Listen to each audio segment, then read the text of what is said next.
Bloomsburg to speak with Mike. Mike, you're on with Fred and John. Hey, good evening, guys.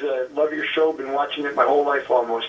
And right now, you're welcome. I'm kind of worried I might have to cut my grass again here before the end of the year.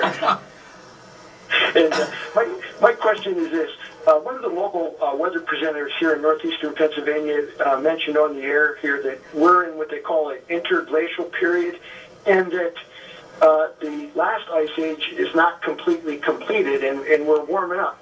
And I was wondering, does that have anything to do with the string of warm years that we seem to be having, and then this particularly warm winter so far?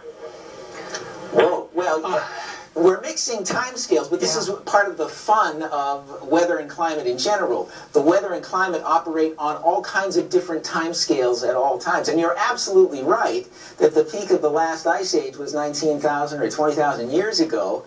And after every ice age, it warms up a lot until the point where it doesn't. And so it's not incorrect to say that we're coming out of an ice age and that it's been warming up for a long time and the oceans have been rising for a long time. But then you get into the more complicated question when you start talking about what happens over a few years or a few decades or even a few centuries, what those trends are focused on.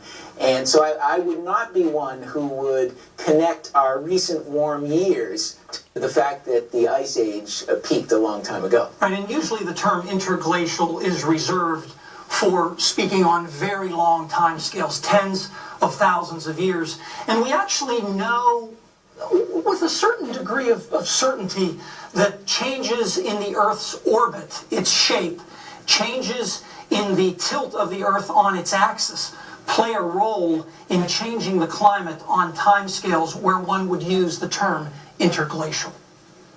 Well, gentlemen, over the past few years,